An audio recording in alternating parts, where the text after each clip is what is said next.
Hello everybody, and today I bring to you another unboxing video for the game Axiom Verge. This is the Nintendo Switch version. Some of you may have heard of it, you may have seen it before. It was on the Wii U, you can get it on Steam for PC, and there's also a PlayStation version of this as well. This particular edition is the Multiverse edition, which again is available for the PlayStation. But it doesn't contain, I think it's the soundtrack, but you get everything else with it. So without further ado, let's have a look what we get in this edition. Okay, so we have the game itself. You can get just a regular physical copy like this by itself or on digital download. It's basically a Metroidvania type style game. Maybe you've just come off from Samus Returns. But this is a real true homage to retro-inspired gaming, everything from the aesthetic to the soundtrack. If you've perhaps played Super Metroid or other Metroidvania type games, Castlevania, Metroid, the whole Metroidvania genre, this is certainly one that I would recommend picking up. Let's just get a look inside the box. So it's quite unusual actually when I look at it, because this almost looks a bit more like something like Super Mario, almost. As you can see there, I will come to the art book in a moment and we can see some of the levels and things in there further. As I say, we can also get this on digital download as well, so it's widely available. But with this edition, this is the Multiverse edition. I'll start with, here's the soundtrack. As I say, it's very much like a retro type synth kind of soundtrack. So there we have that. This also comes with a making of documentary, and I think it's got about 5 hours worth. I think it says in the box. Let's see. Axiom Verge documentary, Thomas Hart interview. Thomas Hart was the man that made this game from the ground up by himself. So that's quite an in-depth documentary disc. This one I would also say there was a speedrunning mode on the Wii U. I had it on the Wii U myself, but when I found that there was going to be this collector's edition with all this stuff, I was like, ooh, it's like, I want to get that. I'll start with the poster. So throughout the game, you are directed by these gigantic robotic beings. The premise of the story is basically your character called Trace gets caught in a lab explosion, and he's sent to this alien world, and we found out that at the very start of the game. So yeah, it's pretty cool. I can't really fit it all into the camera, unfortunately. But it's a game that really has a lot of mystery. Here's the map as well. I'll try and bring it in a bit. As you can see, very much in the style of the Metroidvania genre. Okay, so there's that. Let's look at the art book now. These are some of the robotic beings that you'll see throughout the game. Alright, okay.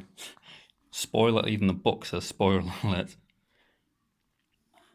I say this game has been out a little while, so I'm going to flick through the whole book. So if you don't wish to have any spoilers, intro by Thomas Hart. I'll just hold it there.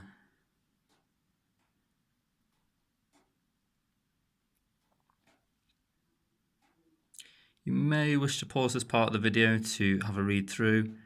I hope that comes through clearly enough. So it says that it took him 5 years from start to finish to make the project. He had 0 budget. And then he's had a very difficult process of making and creating the game. As I say, it was by himself, and it's, as I say, it's like the real retro pixel animated, that's probably not the right expression, aesthetic in the graphics. So here we go, like the sprites, that was the expression I'm looking for.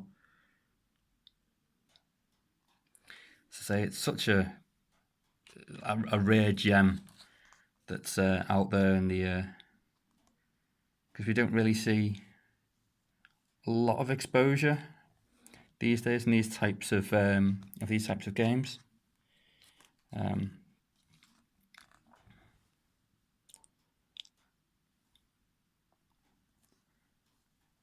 Yeah, one of the cool things about this is there's one of the weapons or abilities that allows you to hack some of the environments. It's like a hack glitch, and sometimes what that will allow you to do is then, once you have hacked an enemy or a certain wall or an environment, it can then either buff or nerf, so to speak, some of the enemies and creatures and stuff. So you might find that you've either slowed them down if they've been a really fast enemy, and you can dispatch them more quickly, or it can have the opposite effect and make them uber powerful. So it's a lot of experimentation. Some enemies can't be buffed or hacked. I think these ones can be hacked, and they like roll around really quickly. I said that one. Oh, there's so many. I think these guys can as well. And as I say, you can sort of slow them down and speed them up and whichever, and it can vary around. And there's a lot of room for experimentation. Find out what works. There's tons of beam weaponry. There's at least I'm probably going to put a safe bet on it. There's probably more beam weapons than there is in Super Metroid. I can't really roll them off. So there's like beam weapons. There's like a couple of flamethrower type weapons. There's even, I think, one of the end game weapons. It's literally like a gigantic plasma type beam that goes from one end of the stage to the other. This is again one of the other robot type AI beings. As you can also see, these creatures and aliens are not too dissimilar from something you would see from Super Metroid. If you're perhaps come off from Super Metroid or Samus Returns, I'd really recommend you try and pick this one up or try and download it off the Switch. It doesn't hold your hand at all in the slightest. The difficulty is really up there.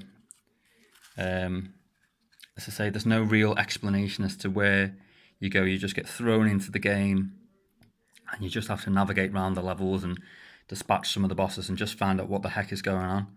Because story-wise, it's kind of, there is like a plot there, and there's like lore type text. We've not seen any in this art booklet at the minute, and that kind of gives like a bit of a backstory to what went on. Some of them, though, you'll find in an English language, and there's some like in this alien language. There's a lot of like different theories and things on YouTube as to what happened and whichever else. Ooh, I'm gonna have to hold that up slightly just so it's. There is a bit of a. That's talking about the final boss actually. So I hope no one saw that in the corner.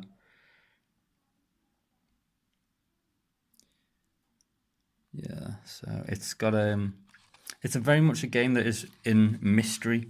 So even when you come to the end of it, you'd be thinking, whoa, but it's not disappointing. It's a really, I'd say it's more the aesthetic style and the homage to retro gaming that really make this a classic gem to have. Oh, I think that's Thomas Harp and his family, I think.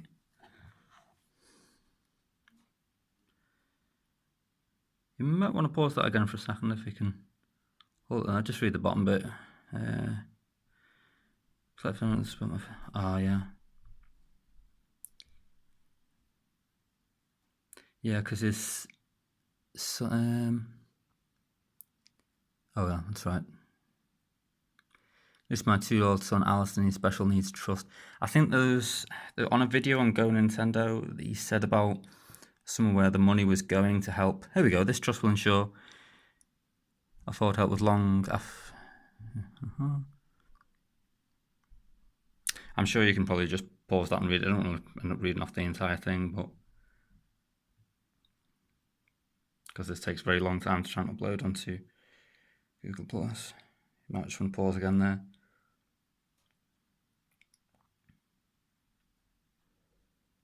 But yeah, that's everything.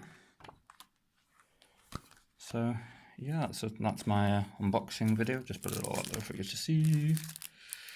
Yeah, but I would say check out the Thomas Harp and what he's about, and his some of the things with his family is not in the best of health, but I'm sure the funds to this game or the some of the profits went towards helping out towards that charity there. I'll have a look through and I'll get back to you what the charity and the foundational, whichever it was, and a bit sketchy on the details at the minute. But this is the this is the Multiverse edition. So I hope you've enjoyed the video. Let me know your thoughts on the game, if you've played it before yourself, or just general comments. So yeah, thanks for watching, guys, and I'll see you all on G+. Bye.